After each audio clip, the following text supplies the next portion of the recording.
Hello guys, कैसे हैं आप सब। आई होप सब अच्छे होंगे और आप सभी को हैप्पी नवरात्रि, राधे राधे। और आज मैं आपके साथ में एक नींबू के अचार की रेसिपी शेयर कर रही हूँ। खट्टे मीठी, जो वैसे नींबू का अचार दो तरह से पड़ता है, एक खाली खट्टा पड़ता है, चटपटा पड़ता है, और कुछ लोग ज़्यादा खट्टा नहीं खा पाते तो उनके लिए होता है खट्टा मीठा अचार। तो मैं आज आपके साथ में वही शेयर करने वाली हूँ। कोई ज़्यादा मेहनत नहीं लगती, कोई ज़्यादा टाइम नहीं लगता, और कोई बहुत सारे सामान की भी ज़रूरत नहीं होती। मोस्टली घर में सारा सामान आराम से मिल जाता है, बस कुछ ऐसे पॉइंट्स होते हैं जिनको फॉलो करना होता है और कभी अचार ख़राब नहीं होता।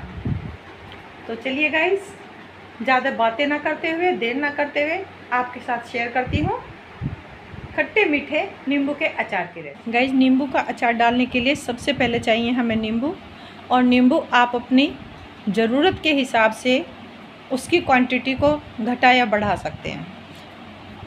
आपको जितने अगर परिवार बड़ा है तो ज़्यादा नींबू लीजिए, छोटा परिवार है तो कम नींबू लीजिए, इससे कोई फ़र्क नहीं पड़ता। और नींबू के अचार का मेन जो मसाला होता है वो तो होता है गरम मसाला। ये गरम मसाला है। बस इस चीज़ का ध्यान रखते हैं गाइस कि नींबू के अचार में जो गरम मसाला यूज होता है उसमें धनिया नहीं होता है, धनिया को नहीं डालते हैं, धनिया से अचार ख़राब होता है। और दूसरी चीज़ होती है लाल मिर्च।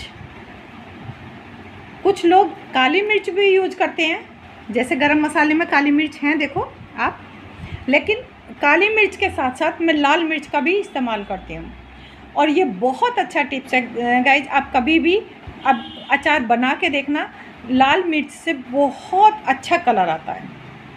अचार आप सालों साल रखो लेकिन वो कभी भी काला नहीं पड़ता, क्योंकि गरम मसाले का इफ़ेक्ट होता है और धीरे धीरे अचार काला होने लगता है। ख़राब नहीं होता बट काला होने लगता है।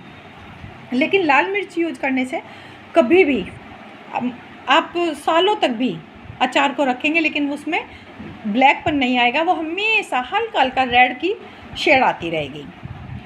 और खट्टा तो नींबू खुद होता है, लेकिन उसको हल्की सी खटास कम करने के लिए चीनी का इस्तेमाल होता है, इसीलिए इसको खट्टा मीठा अचार कहते हैं। चीनी बहुत ज़्यादा यूज नहीं होती, सिर्फ 2 या 3 चम्मच, लेकिन नींबू के अकॉर्डिंग। अगर ज़्यादा नींबू आए तो ज़्यादा डलेगी, थोड़े हैं तो थोड़े डलेंगे।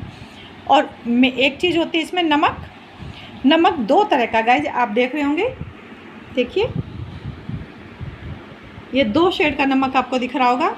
एक है वाइट नमक और एक है ये काला नमक। काले नमक से नींबू के अचार में बहुत अच्छा टेस्ट आता है, इसलिए इसको टेस्ट को थोड़ा सा डिफरेंट करने के लिए काले नमक का यूज करते हैं। और सबसे बड़ी बात गाइस, कभी भी कोई भी अचार आपको डालना है, उसके मसाले हमेशा घर में तैयार कीजिए। अगर आप बाज़ार से मसाले लाते हैं वो अचार कभी भी लॉन्ग टाइम नहीं चलता है। घर के मसालों का यूज करके आप सालों साल तक अचार को ऐसे ही रख सकते हैं, कभी ख़राब नहीं होता है। मैंने सारे मसाले, मिर्ची भी और ये गरम मसाला, दोनों को 2 दिन तक अच्छे से धूप लगाई है। धूप लगाने के बाद में अब मैं मिक्सी की सहायता से इनको घर में ही तैयार करूँगी। और बाय चांस अगर आपके पास टाइम नहीं है या मौसम के अकॉर्डिंग धूप नहीं आ रही है तो आप इनको हल्का सा, मिर्च को नहीं गाइस, गरम मसाले को गरम कढ़ाई करके हल्का सा उसमें फ्राई टाइप कर सकते हैं, बहुत ज़्यादा नहीं। उससे क्या होगा, इसकी नमी निकल जाएगी और मसाले बिल्कुल परफेक्ट हो जाएंगे। तो गाइस, देर ना करते हुए मैं मसालों को तैयार करती हूँ और आपको आगे की रेसिपी के लिए मिलती हूँ। गाइस, मैंने मसाला मिक्स कर लिया है, तैयार कर लिया है। गरम मसाला, मिर्च पीस के, फ्रेश पीस के अभी लाई हूँ और तैयार कर लिया। उसमें नमक अपने अकॉर्डिंग मिलाया है।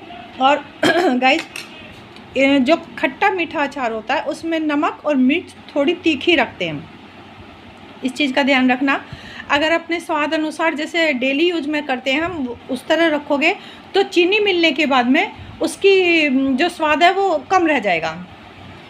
तो उस स्वाद को बिल्कुल बैलेंस करने के लिए, क्योंकि चीनी में मिठास होता है, तो इसलिए हम उसको नमक और मिर्च थोड़ी सी ज़्यादा ही रखते हैं, बल्कि मिर्च तो थोड़ी तीखी ही रखते हैं क्योंकि अचार में तीखी ही अच्छी लगती है।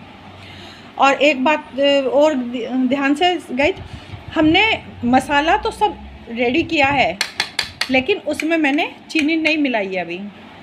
अभी चीनी को इस्तेमाल हम नहीं करेंगे, खाली हम मसाले का ही इस्तेमाल करेंगे। और अब नींबू मैंने धो के सुखा लिए थे और कपड़े से पूंछ के तैयार कर लिए हैं। अब नींबू को मैं काट के तैयार करती हूँ। इसको भी दो तरह से काटते हैं गाइज, मैं आपको दोनों तरह से शेयर करती हूँ। गाइज मैंने मसाला तैयार कर लिया है और नींबू भी रेडी कर लिए हैं। और नींबू आप देखो मैंने दो तरह से काट के रखे हैं। एक नींबू की मैंने सिर्फ फाँके छोटी छोटी करी हैं, क्योंकि मुझे इस तरह का नींबू का अचार मेरे घर में ज़्यादा यूज होता है। सुबह का बच्चे स्कूल में लेते हैं या खाने नाश्ते के साथ भी लेते हैं, तो वो इस तरह से चम्मच से किसी चीज़ से एक पीस को निकालने में उनको सुविधा रहती है, इसलिए हमेशा मैं इसी तरह का अचार डालती हूँ। कुछ लोग ऐसे भी डालते हैं, मतलब फाँक तो अलग अलग करते हैं, इसके पीस अलग करते हैं, लेकिन ये नीचे से जुड़ा रहता है। बट मुझे ये चीज़, मतलब मेरे घर में ये चीज़ नहीं सेट होती। बच्चे वेस्ट करते हैं, कटता नहीं है तो वो सारा ले लेते हैं और उसके बाद में फिर जितना खाया उसके बाद में वो वेस्ट हो जाता है। तो खैर, आपको जो भी पसंद हो इस तरह का या पीस के, आप उसके अकॉर्डिंग अपना ट्राई कर सकते हैं। अब इसका नेक्स्ट स्टेप क्या गाइज, ये लेके और इस किसी सिंपल बर्तन में इसको थोड़ा थोड़ा सा, इसका सारा नहीं निकालना, लेकिन इसका थोड़ा सा रस निकालना है। इसको एक साइड में रख देते हैं और इस तरह दूसरी फाँक का भी रस निकालते हैं। इसी तरह से मैं सारे नींबू का रस निकाल के, और अगर आपको इस तरह बड़े वाले नींबू का अचार डालना है तो भी कोई चिंता की बात नहीं है।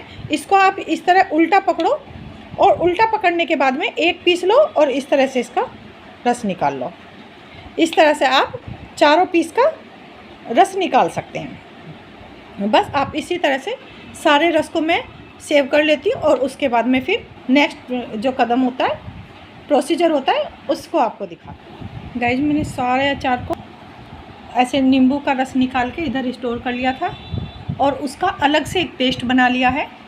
उसमें मैंने सबसे पहले जब शुरुआत की थी अचार डालने की, प्रोसीजर की, उसी समय मैंने इसमें 2 चम्मच, मतलब अचार के हिसाब से, अपने हिसाब से नहीं, अगर नींबू ज़्यादा है तो आपको चीनी थोड़ी क्वांटिटी ज़्यादा लेनी होगी, और अगर नींबू कम है, जैसे यहाँ मैंने सिर्फ थोड़े से नींबू के लिए अचार डाला है, बाकी ज़्यादा नींबू का मैं अलग से डालूँगी, क्योंकि अगर मैं सारे नींबू का एक साथ बताने लगती तो वीडियो बहुत लंबी हो जाती।